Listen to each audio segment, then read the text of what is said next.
Grelle pulsierende Muster aus blütenartigen Formen spiegeln sich und gehen ineinander über. In Weiß Pop-Kultur, Digital Work. In Weiß auf Schwarz, Même Gang, Ghana Boys.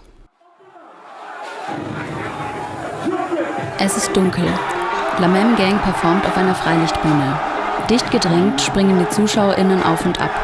Musiker und Publikum sind schwarz. Leuchtende Smartphones ähneln einem Glühwürmchenschwarm. Bühnenspots strahlen, Nebel steigt auf.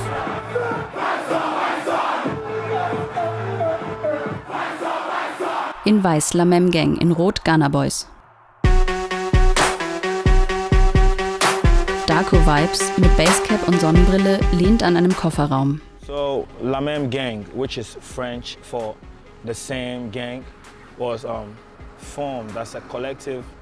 Like I think 3 years ago, 4 years ago, like we were in the studio, Villain. Big shout outs to Ben, Villain inside Spintex. And then eventually people started calling us the Villain Boys. Konzertmitschnitte. We felt some type of way because we are not villains, you know what I'm saying? But the way they associated the villains with the way we rage on stage, we were like, no, we need to come up with like a better name that's going to represent like us as a collective. Fast forward, Spacely has this record called Digits. Die Band im Auto, flackernde Zahlenreihen und asiatische Schriftzeichen. The intro to that record, he mentioned something about Même Gang, the same gang. So I think one of us, I don't know who, made a reference to that record and we're like, damn, bro, like this is what we are going to keep, like Même. We like what it stands for. We are all the same people. We stand for love, we stand for unity, stand for positivity, brother love. RJZ mit losem Rappertuch. Many people say, Même is a group, we're a collective, we are, the coolest boys and whatnot. But, for me, Même is a lifestyle, and we started getting Fotos. The attention through our way of dressing, how we looked, how we, carried ourselves, the energy around the whole gang and everything. When we started Même, Spacely. I was on my way to school one day and I overheard, like, on the radio, they were like, "Who are these boys? They're jumping on stage. This is some weird, odd people." And fast forward, now you see everybody jumping. Hat kurze Twists. We influence them. Même, go to Crusade, we influence the sound, trap. First they say trap will not work in Ghana. Now, we put everything on. Même, we influence the whole sound, trap. Even our Afro had their own wave. We had our own wave with everything. It's Même, you get me? We influence the youth and everything. The dyed hair, the whole fashion culture.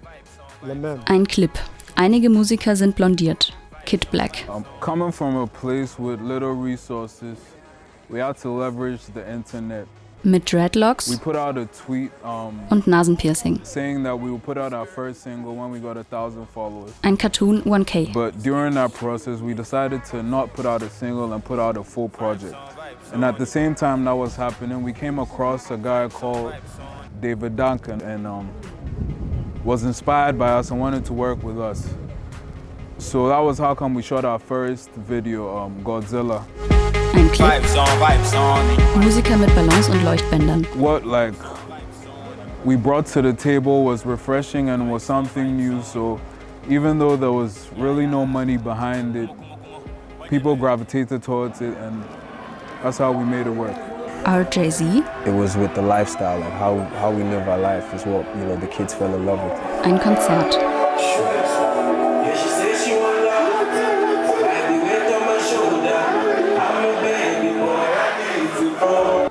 For us, Sitzt vor einem Wohnblock. that's one of our biggest, weapons that we have, as a collective or as a group of boys who, simply love music and have the passion to make music. So with us, at first people used to laugh at us with, wearing oversized clothes. Fotos. Having an orthodox way of dressing. But, as time went on, when we fused that with the music and we kept our consistency, then people started falling in love with, Même and, how we did our things. Die Musiker mit Goldbarren und Zimmerpalmen. Kiddblack. During COVID, we recorded our third album, True Colors. Im Studio. We rented a place out in Polo Courts for 2 weeks, and we just had people send us beats. and we were literally recording every day for 2 weeks. So the album is done, and what we're doing now is working on clearances and distribution deals for the album. Ein rotierender Clip mit grellen Lichteffekten. I feel like we influenced the game with everything. Like Crusade is a whole festival. It's a Coachella in Ghana. It's just a lifestyle, you know? And it's Même Gang. So yeah, we are here, Même Gang, formed with love, positive energy. We move. Même flackert weiß auf schwarz. In weiß auf pulsierenden Blütenmustern www.pop-kultur.berlin